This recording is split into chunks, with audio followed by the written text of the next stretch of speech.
আল্লাহর পয়গম্বর বলে, আয়েশা আমি অসুস্থ, চলতে পারি না, আমার আবু বকরকে বলো, আমার আবু বকর নামাজের ইমামতি করাইয়া নামাজ আদায় করাইতে। আমাদের আয়েশা সিদ্দিকা বললেন, ও আব্বাজান আবু বকর, আপনার ইমামতিতে নামাজ আদায় করান। রাহমাতুল লিল আলামিন উঠতে পারে না, আল্লাহর পয়গম্বর চলতে পারে না। 15 দিন পর্যন্ত আল্লাহর পয়গম্বর রাহমাতুল লিল আলামিন মসজিদে যায় না। আহারে গোটা মদিনার মধ্যে কান্নার রোল পড়ে গেল, মসজিদের মধ্যে কান্নার রোল পড়ে গেল। ইন্তেকালের 3 দিন পূর্বে আল্লাহর নবী রাহমাতুল লিল আলামিন বললেন, ও আব্দুল্লাহ ইবনে আব্বাস, যাও যাও, আমি কোন দিন আল্লাহর দরবারে চলে যাই বলতে পারি না, কোন দিন ইন্তেকাল হয়ে যায় বলতে পারি না। রে আব্দুল্লাহ ইবনে আব্বাস, যাও মদিনার প্রত্যেকটা ঘরে করে এলান করে দাও, আজকে আমি মসজিদের মধ্যে যাব, জিন্দেগীর শেষ বিদায় সাহাবায়ে কেরামদের থেকে নেব। আব্দুল্লাহ ইবনে আব্বাস রাদিয়াল্লাহু তাআলা আনহু মদিনার প্রত্যেকটা ঘরে ঘরে এলান করে দিলেন, তোমরা কারা গো, তাড়াতাড়ি মসজিদের মধ্যে চলে যাও, রাহমাতুল লিল আলামিন জিন্দেগীর শেষ ভাষণ দিবে। আল্লাহর পয়গম্বর মসজিদের মধ্যে আসতে পারে না, 15 দিন পরে আজকে মসজিদের মধ্যে আসবে, রাহমাতুল লিল আলামিন শেষ বিদায় নেবে, তাড়াতাড়ি যাও মসজিদের মধ্যে চলে যাও। এই সংবাদটা শুনতে দেরি গোটা মদিনার মধ্যে হইচই পড়ে গেল। রাহমাতুল লিল আলামিন 15 দিন পর্যন্ত মসজিদের মধ্যে আসে না, মসজিদের মধ্যে চলে গেলেন। হাজার হাজার সাহাবায়ে কেরাম চলে আলো, আল্লাহর পয়গম্বর মিম্বরের মধ্যে বসে চোখের পানি মুছাইয়া কান্না করে বলে, সাহাবীরা আজকে 15 দিন পর্যন্ত আমি তোমাদেরকে দেখতে পারি না, তোমরা 15 দিন পর্যন্ত আমারে দেখতে পারো না। ও সাহাবীরা, আজকে আসছে তোমাদেরকে দেখার জন্য, তোমাদের সাথে জিন্দেগীর শেষ কথা বলবার জন্য। আমার দিল বলতেছে আমি রবের ডাকে সাড়া দিয়ে চলে যাব। রে সাহাবীরা, আমি ভালো করে জানি তোমরা আমার বড় ভালোবাসো, আমিও তোমাদেরকে বড় ভালোবাসি। ও সাহাবীরা, তোমাদেরকে ভালোবাসি বলেই আমি নবীজি জান্নাতে খাবার পর্যন্ত খাই নাই, তোমাদের জন্য কখনো 3 দিন পর্যন্ত না খাইছিলাম, তোমাদের জন্য 7 দিন পর্যন্ত না খাইছিলাম, এমন সময় গেছে 15 দিন পর্যন্ত না খাইছিলাম। আল্লাহ তাআলা আমাকে বলেছে, ও রাহমাতুল লিল আলামিন, আপনি চাইলে জান্নাতি খাবার আপনার জন্য পাঠাবো। আমি বললাম, আল্লাহ আমি জান্নাতি খাবার খাইলে আমার সাহাবীরা আমার উম্মতকে জান্নাতি খাবার পাবে নাকি? আল্লাহ বলল, না রে নবী, না, তোমার উম্মত দুনিয়াতে জান্নাতি খাবার পাবে না। আমি আমার আল্লাহকে বলে দিয়েছি, আল্লাহ আমার সেই উম্মত দুনিয়াতে জান্নাতি খাবার পাবে না। আমি ওই রকম নবী না, উম্মতকে রেখে আমি একা একা জান্নাতি খাবার খাবো। ও সাহাবীরা, তোমাদেরকে ভালোবাসি বলে জান্নাতি খাবার আমি খাই নাই, আমিও তোমাদেরকে ভালোবাসি, তোমরাও আমারে ভালোবাসো। আমি জানি না কোন দিন ওদের ডাকে সাড়া দিয়ে চলে যাই, আমার দিল বলতেছে আমি বেশি দিন দুনিয়ার মধ্যে থাকবো না। ইন্তেকালের 3 দিন পূর্বে আল্লাহর নবী মসজিদের মধ্যে চোখের পানি মুছাইয়া কান্না করে করে বিদায় নেয়। আর রাহমাতুল লিল আলামিন বলে, ও সাহাবীরা, তোমরা কি আমার কাছে কিছু পাওনা থাকলে আদায় করে নাও, সাবধান কিয়ামতের ময়দানে আল্লাহ দরবারে আমাকে দাঁড় করাইবা না। ও সাহাবীরা, তোমরা কে কি পাও আমারে বলো, আদায় করে নাও, সাবধান আল্লাহ দরবারে আমারে বেয়াদবি করবা না। একবার নয়, 2 বার নয়, 3 বার নয়, বারবার রাহমাতুল লিল আলামিন বলতেছেন। কোন সাহাবীরা দাঁড়ায় না। আল্লাহর পয়গম্বর বললেন, সাহাবীরা তোমরা কেউ কিছু পাওনা থাকলে বলো, কেউ দাঁড়ায় না। অনেক লম্বা সময় পরে আল্লাহ নবী বারবার বলতেন, সাহাবীরা বলো, তোমরা কেউ পাওনা থাকলে বলো। একজন সাহাবী দাঁড়িয়ে বলে, ও রাহমাতুল লিল আলামিন, আমি আপনার কাছে 2টা টাকা পাওনা ছিলাম। আল্লাহর পয়গম্বর বলে, সাহাবী রে, কোন সময় তোমার কাছ থেকে 2টা টাকা আমি নিয়েছিলাম, একটু মনে করাইয়া দিবা কি? ওই সাহাবী বলে, ও রাহমাতুল লিল আলামিন, একদিন মক্কার সামনে আপনার পাশে আমি ছিলাম, একজন ভিক্ষুক এসে আপনার কাছে 2টা টাকা চাইলো, আপনার পকেটের মধ্যে 1টা টাকাও ছিল না। আপনি আমাকে বললেন, ও বন্ধু আমার সঙ্গী, তোমার কাছে থাকলে 2টা টাকা আমারে দাও, পরবর্তী তুমি আদায় করে নিও। ও রাহমাতুল লিল আলামিন, ওই দিন যে 2টা টাকা আপনার কাঁধে নিয়েছিলেন, এখনো পর্যন্ত আমারে দেন নাই। নবী গো, আজকে দাঁড়াইয়া সবার সামনে 2টা টাকা চাওয়ার মতো সাহস আমার ছিল না। আপনি বারবার বলতেছেন, এই জন্য না বললে হয়তো আল্লাহ কষ্ট হবে, এই জন্য আমি দাঁড়াইয়া গেলাম। ও রাহমাতুল লিল আলামিন, 2টা টাকা আমি আপনার কাছে পাই। আল্লাহর পয়গম্বর বললেন, ও সালমান ফারসি, যা যা আমার তহবিল থেকে 2টা টাকা দিয়ে তারা পাওনা পরিশোধ করে দাও। আল্লাহর পয়গম্বর 2টা টাকা দিয়ে দিলেন। আবার আল্লাহর পয়গম্বর বললেন, হে সাহাবীরা, আর তোমরা যদি কি আমার কাছে কোনো কিছু পাও তাড়াতাড়ি বলো, সাবধান, আল্লাহর কাছে আমারে দান করাইবা না, আল্লাহর আদালতের সামনে আমার কাছে কিন্তু দাবি করবা না। আরেকজন সাহাবী দাঁড়াইয়া কয়, ও নবী, আপনার সাথে অনেকটা লেনদেন আছে রে নবী। কি লেনদেন আছে বলো?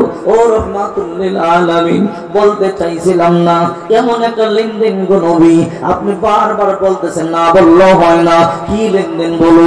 ও রাহমাতুল লিল আলামিন, একবার যুদ্ধের ময়দানে আপনি যে ঘোড়ার পিছনে ছিলেন, আমি আপনার পিছনে ছিলাম, ঘোড়া হাঁকাইবার জন্য বারবার চাবুক মারতেছিলেন, আপনি দেখেন নাই গো নবী, প্রতিটা চাবুকের আঘাত আমার পিঠের মধ্যে লাগতেছিল। ও রাহমাতুল লিল আলামিন, আমার পিঠের মধ্যে আপনার চাবুকের আঘাত লেগেছিল। হিসাব যদি বরাবর করতে হয়, হিসাব যদি বরাবর করতে হয় নবী, যতগুলো আঘাত আপনি আমার পিঠের মধ্যে করেছেন, অতগুলো আঘাত আপনার পিঠের মধ্যে করা লাগে। এই কথা বলতে দেরি গোটা মসজিদের মধ্যে কান্নার রোল ভরে গেল। আহারে, রাহমাতুল লিল আলামিন তো চলতেই পারে না, 15 দিন পর্যন্ত নবী ঘর থেকে মসজিদে আসতে পারে না। আজকে 2জন সাহাবীর কাঁধে বড় করে করে আব্দুল্লাহ ইবনে আব্বাসের কাঁধের মধ্যে এক হাত দিয়া, আলী রাদিয়াল্লাহু তাআলা আনহুর কাঁধের মধ্যে এক হাত দিয়া আল্লাহর নবী হাঁটি হাঁটি পা পা করে মসজিদের মধ্যে আসলো। এমনি তো চলতে পারে না, অসুস্থ নবী। এখন যদি নবীর পিঠের মধ্যে আঘাত করা হয়, আল্লাহর পয়গম্বর সহ্য করতে পারবে না। ওই সাহাবী বলে, ও রাহমাতুল লিল আলামিন, হিসাব যদি বরাবর করতে হয় রে নবী, যতটা আঘাত আপনি আমার পিঠে করেছেন, অতটা আঘাত আপনার পিঠের মধ্যে করা লাগে। ওটা মসজিদের মধ্যে কান্নার রোল করে গেল। আল্লাহ নবী বলে, সাহাবী আসো, আয় আয়, এই লো চাবুক, যতটা আঘাত আমি করেছি অতটা আঘাত আমার পিঠের মধ্যে তুমি করো, হিসাব বরাবর করে দাও। গোটা মসজিদের মধ্যে কান্নার রোল করে গেল। আবু বকর রাদিয়াল্লাহু তাআলা আনহু কান্দে, ওমর রাদিয়াল্লাহু তাআলা আনহু কান্দে, উসমান আলী রাদিয়াল্লাহু তাআলা আনহুম দুইজনে কান্দে। সাহাবীরা চোখের পানি ছাড়িয়ে কান্না করে বলে, রে ওকাশা, আমি আবু বকরের পিঠটাকে তোর পছন্দ হয় না রে, যত আঘাত লাগে আমি আবু বকরের কবর। আল্লাহর পয়গম্বর পিঠে আঘাত করবি না, আল্লাহর পয়গম্বর সহ্য করতে পারবে না। হযরত ওমর বড় রাগী মানুষ, চোখের পানি ছাড়িয়ে কান্না শুরু করে দিল। ওমর বলে, রে ওকাশা, হিসাব বরাবর করবার সময় কি তুই আর পাইলি না রে? কত আঘাত লাগবে আমি ওমরের পিঠের মধ্যে কর, যাত্রা বানায়া দে। এরপর রাহমাতুল লিল আলামিন আঘাত করিস না। হযরত আলী রাদিয়াল্লাহু তাআলা আনহু, ওসমান রাদিয়াল্লাহু তাআলা আনহু সাহাবীরা পিঠ পাতিয়া দিয়া বলে, রে ওকাশা, যত আঘাত লাগে আমাদের পিঠের মধ্যে করো, সাবধান, পয়গম্বরে আঘাত করিও না, আল্লাহর পয়গম্বর সহ্য করতে পারবে না।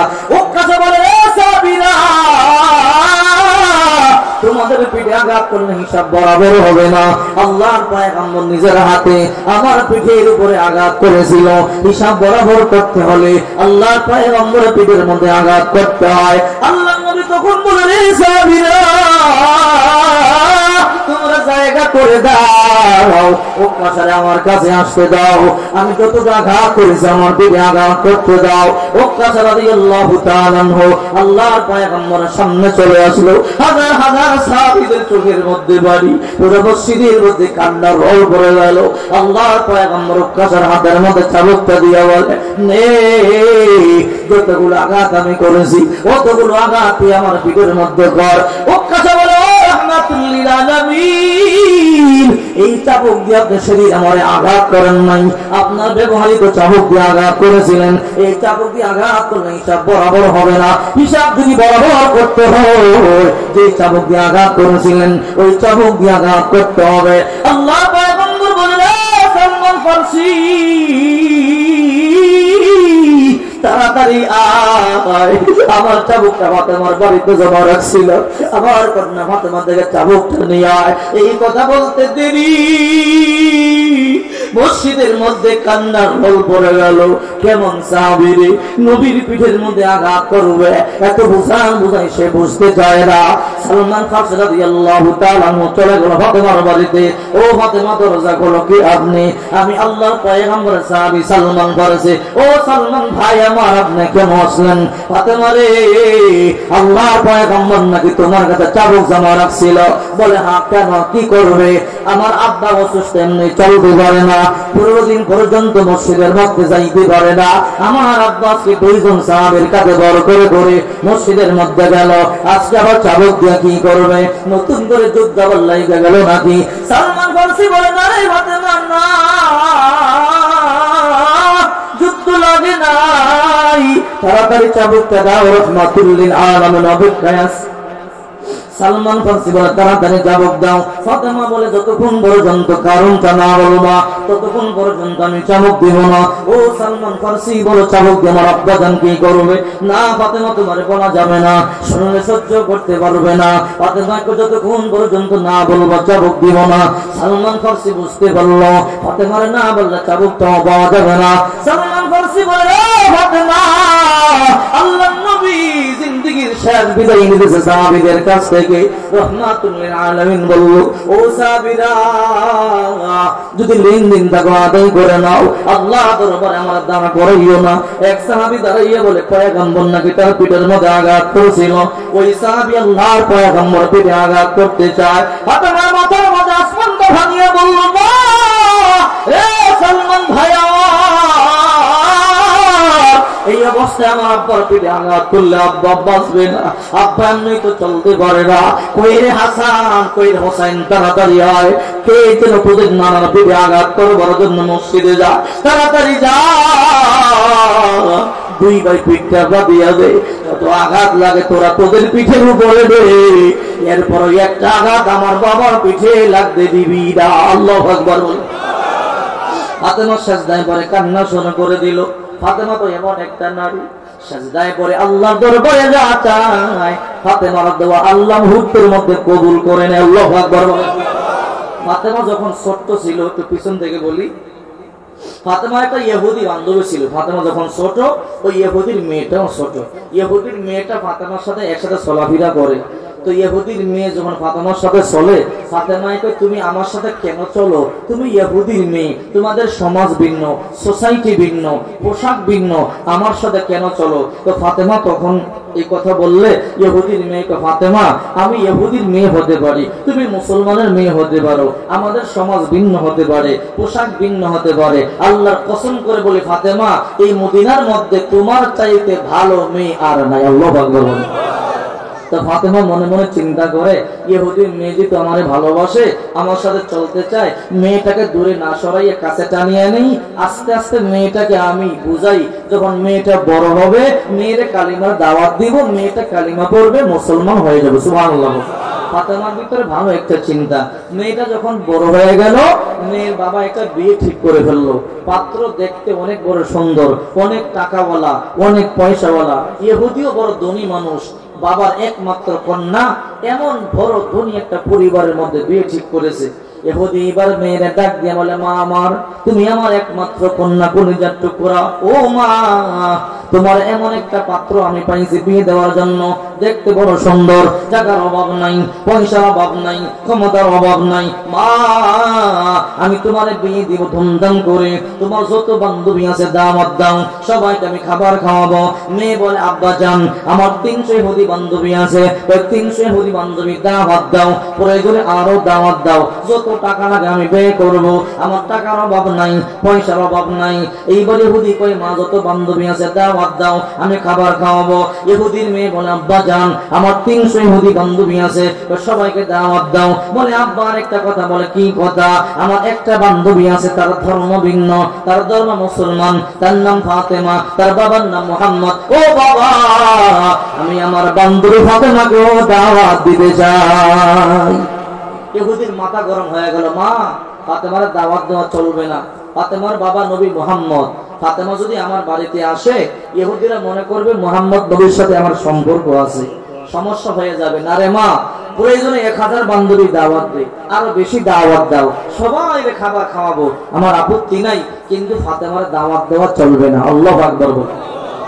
আবার ইহুদির মেয়ে বলে, আব্বা জান, ফাতেমা আমার বেস্ট বান্ধবী, ফাতেমা সবচেয়ে প্রিয় বান্ধবী, ফাতেমাকে দাওয়াত দেওয়াই লাগবে। ও বাবা, ভালো করে জানো আমি এক কথার মানুষ, আমি সব সময় এক কথা বলি। ও বাবা, ফাতেমার দাওয়াত না দিলে আমি এই বিয়ে করব না।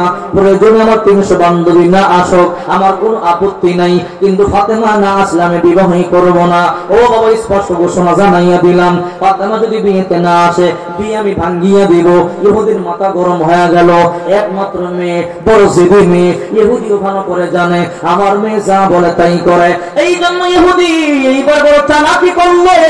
ইহুদি বড় বুদ্ধিমান, বড় চালাক। এইবার ইহুদি চিন্তা করে আমার মেয়েকে দিয়ে ফাতেমার দাওয়াত দেওয়াবো, কিন্তু এমন শর্ত লাগাবো যেন ফাতেমা বিয়ের মধ্যে না আসতে পারে। ফাতেমার দাওয়াত দেওয়ামু মেয়েকে সান্ত্বনা দেওয়ার জন্য, কিন্তু ফাতেমা যেন বিয়েতে না আসতে পারে এমন শর্ত লাগাইয়া দিল। ইহুদি এবার চিন্তা করলো, মেয়ে যেহেতু পাগলামি করতেছে, ফাতেমাকে দাওয়াত না দিলে বিয়ে করবে না। এইবার ইহুদি বলল, মারে বলে কি, ঠিক আছে যাও, তোমার কথাই রাখলাম, যাও যাও ফাতেমাকে দাওয়াত দাও। ফাতেমার দাওয়াত দিলে সমস্যা নাই। এইবার বান্দিবার ইহুদির মেয়েকে, আব্বা জান, আমি বড় খুশি হইলাম, যাই যাই ফাতেমাকে দাওয়াতটা দিয়ে আসি। ইহুদি বলে, মা একটু দাঁড়া, একটু কথা আছে। বলে কি কথা? বলে ফাতেমা একমাত্র মুসলমানদের মেয়ে, তোমার বিয়েতে যারা আসবে সবাই হলো ইহুদি ধর্মের, তোমার সব বান্ধবীরা ইহুদি, ফাতেমা একমাত্র মুসলমান। ও মা, ফাতেমাকে দাওয়াত দিবা, ভালো কথা। ফাতেমা যখন আসবে সবাই ফাতেমার দিকে তাকাইয়া থাকবে, যেহেতু ফাতেমা মুসলমান, ধর্ম ভিন্ন। মা গো, ফাতেমা যখন আসবে ফাতেমারে বলবা ফাতেমার শাড়িটা যেন সবার চাই থেকে দামি হয়। ফাতেমা যেই শাড়িটা পরবে ওই শাড়িটা যেন সবার থেকে দামি হয়। ইহুদির চিন্তা হলো, ফাতেমার বাবা নবী মুহাম্মদ গরিব, এক বেলা খাইলে আর এক বেলা খাইতে পারে না, এক সপ্তাহ পর্যন্ত মাঝে মাঝে অনাহার থাকে। নবীজি যেই পাঞ্জাবিটা পরে ওই পাঞ্জাবিটাও সেলাই করে পরে, আল্লাহর পয়গম্বর যেই জুতা পরে জুতাও সেলাই করে পরে, ফাতেমা যেই বোরকা পরে ওই বোরকাটাও 70 জায়গা দিয়ে টানি দেওয়া। ইহুদির চিন্তা হলো, যদি ফাতেমার এই কথা বলা হয়, ফাতেমা দামি শাড়ি কিনতে পারবে না, আর ফাতেমা বিবাহের বাড়িতেও আসতে পারবে না। ইহুদির মেয়ে বলে, আব্বা জান টেনশন করবেন না, আমি ফাতেমার দাওয়াত দিয়ে আসি। দৌড়াইয়া চলে গেল।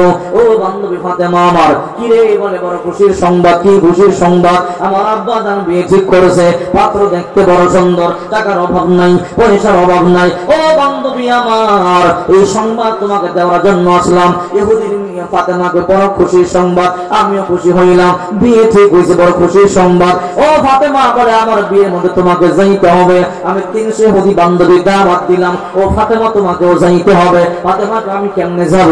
তোমরা ইহুদি, পোশাক ভিন্ন, সমাজ ভিন্ন, খাবার ভিন্ন, তোমরা পর্দা করো না, আমি পর্দা করি। ও ইহুদির মেয়ে, আমি তোমাদের বিয়ের মধ্যে কেমনে যাব? আমি যাইতে পারবো না। ইহুদির মেয়ে বলে, ফাতেমা বড় ভালো করিয়া জানো আমি তোমার বড় মহাব্বত করি, আমি তোমার বড় ভালোবাসি। রে ফাতেমা, আমি এক কথার মানুষ, ছোট্ট কাল থেকে আমি এক কথা বলি। ও ফাতেমা, যদি তুমি আমার বিয়েতে না যাও আমি কিন্তু বিয়েই করবো না। ফাতেমা সহ্য হয়ে গেল, পাগলামি করিস না রে বান্ধবী, এত কিছু বুঝি না। ফাতেমা, তুমি যাইবা কি না বলো? আগামীকাল সকাল বেলায় আমার বিবাহ। ও ফাতেমা, তুমি না গেলে বিয়ে করবো না। ফাতেমা চিন্তায় ভরে গেল, কি করব? না গেলে তো মেয়েটা বিয়ে করবে না। ফাতেমা চিন্তা ভাবনা করতেছে, ঠিক আছে আমি গেলে যদি বিয়েটা হয়ে যায় আমি যাই। এইবার ফাতেমা বলল, রে বান্ধবী, যা যা, টেনশন করবি না, সকাল বেলা তোর বিয়েতে আমি হাজির হয়ে যাব। এই কথা বলতে দেরি ইহুদির মেয়ে তখন বলল, ফাতেমা বান্ধবী আমার, মুসলমানরা মিথ্যা কথা বলতে পারে না, মুসলমানরা ওয়াদা ভঙ্গ করতে পারে না, মুসলমানরা মুনাফিকি করতে পারে না। ও ফাতেমা, তুমি ওয়াদা দিলা সকালবেলা আমার বিয়ের মধ্যে যাইবা। বলে, হ্যাঁ যাবো। ফাতেমা না গেলে কিন্তু মুসলমানদেরকে মিথ্যাবাদী বলবে, না গেলে মুসলমানদেরকে ওয়াদা ভঙ্গকারী বলবে। ফাতেমা কই, যাও যাও, অবশ্যই আমি যাবো, ওয়াদা দিলাম। ও ফাতেমা, যাইবা, ভালো কথা।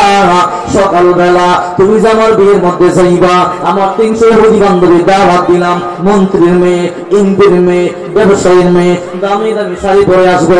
ও ফাতেমা, তোমার স্বামী তোমার শাড়িটা যেন সবচাইতে বেশি দামি হয়। এই কথা যখন বলছে, ফাতেমার মাথার মধ্যে আসমানটা যেন ভাঙিয়ে বলো, কি বলে রে, আমরা এক বেলা খাইলে আরেক বেলা খাইতে পারি না। আমার বাবা পাঞ্জাবি সেলাই করে ভরে, জুতা সেলাই করে ভরে, আমি ফাতেমা আমার বোরকার সেলাই করে করে পরি 70 জায়গা দিয়ে তালি দেওয়া।